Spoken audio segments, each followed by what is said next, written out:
सबसे पहले हम बात करते हैं need to. Where do we use need? Need का इस्तेमाल कहाँ करते हैं? देखो,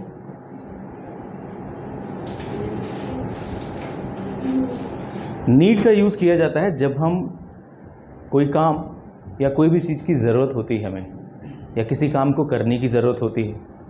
ठीक है, जैसे मैंने कहा कि मुझे वहाँ जाने की ज़रूरत है, मुझे उनसे मिलने की ज़रूरत है। ठीक है, तो किसी काम को करने की ज़रूरत है तो वहाँ पर नीड का इस्तेमाल होता है। अलॉन्ग विद दैट, जब किसी वस्तु की ज़रूरत होती है, मुझे एक फ़ोन की ज़रूरत है, मुझे एक कार की ज़रूरत है, मुझे एक घर की ज़रूरत है, तो चाहे वो वस्तु की ज़रूरत हो या फिर किसी काम को करने की ज़रूरत हो, हर जगह हम नीड का इस्तेमाल करते हैं। यस और नो? अब कई बार लोग डायरेक्टली मेंशन करते हैं कि मुझे ये काम करने की ज़रूरत है, और कुछ लोग ये मेंशन नहीं करते हैं कि मुझे ये काम करने की ज़रूरत है। यस और नो? तो डिपेंड करता है पर्सन टू पर्सन।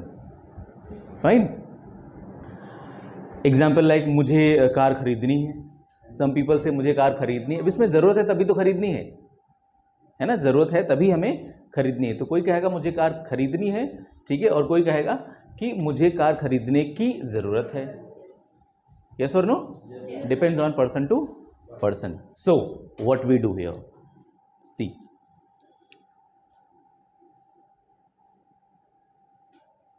तो ज़रूरत होने के सेंस में हम यूज़ करते हैं नीड टू। अब कभी नीड टू आएगा तो कभी नीड्स टू आएगा, है ना, और कभी नीडेड टू आता है। नाउ सी, इन प्रेजेंट जब हम बात करते हैं प्रेजेंट में, तो प्रेजेंट में हम यूज करते हैं need to, needs to. Past में यूज करेंगे हम नीडेड टू, राइट?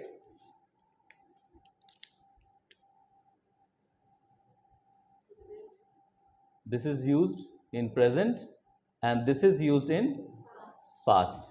अब सी, नीड का इस्तेमाल स्पेशली हम कहां करते हैं? नीड का यूज करते हैं when the subject is I, we, you, they.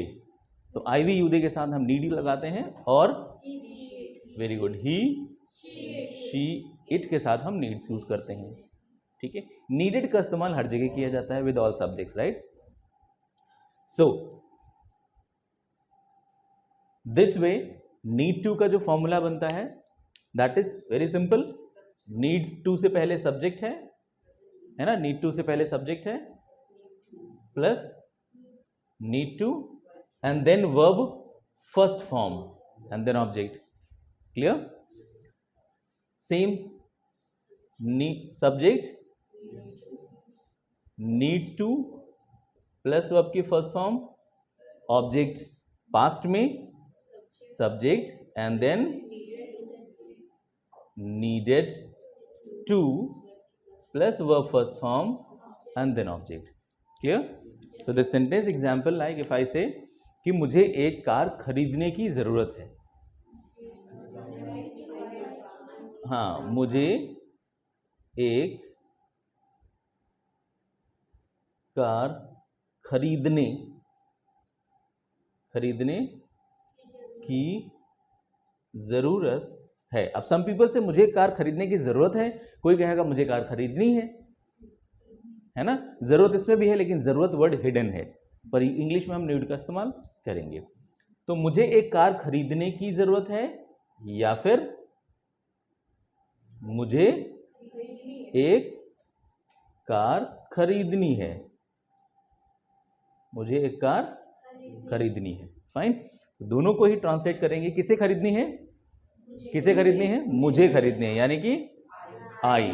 Fine, और हम यूज करेंगे यहां पर need. So I need to, yes, खरीदने की इंग्लिश बाय। फाइन, तो आई नीड टू और फर्स्ट फॉर्म आएगा, so I need to buy एक कार, आ कार।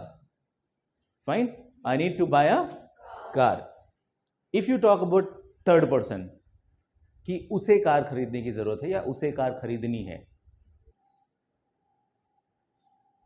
उसे एक कार खरीदनी है, उसे एक कार खरीदनी है। नाउ तो यहां पर हम नीड्स का इस्तेमाल करेंगे. Very good. Yes. So he needs to buy a car. He needs to buy a car. Fine. She needs to buy a car. Clear. पापा को कार खरीदने की जरूरत है. पापा needs to buy car. Rohan को कार खरीदनी है. Rohan needs to buy car. मुझे कार खरीदनी है. तुम्हें कार खरीदनी है. You need to buy a car. Needs नहीं ना, तुम्हें कार खरीदने की जरूरत है. You need to buy a car. ठीक है. Now if it is in past, अगर पास्ट में हुआ कि मुझे कार खरीदनी थी, जरूरत थी, अब नहीं है, है ना. मुझे कार खरीदने की जरूरत थी. मुझे कार खरीदने की जरूरत थी, पास्ट में थी, अब नहीं है, है ना. तो सेंटेंस हो जाएगा I, come on, I needed to buy a car. I needed to buy a car. Right? Few more sentences. मैं verbally am speaking. You speak in English, right? So, मुझे वहां जाने की जरूरत थी. I जाने की जरूरत थी. हाँ, I needed to go there. Once again. मुझे उससे मिलने की जरूरत थी. I needed to meet him or meet her, right? तुम्हें कपड़े खरीदने की जरूरत थी. तुम्हें कपड़े खरीदने की जरूरत थी. You needed to buy some clothes. You needed to buy some clothes. Clear? तुम्हें उसे पैसे देने की जरूरत थी. You needed to buy, नहीं, you needed to give. हाँ, you needed to give him some money. Clear?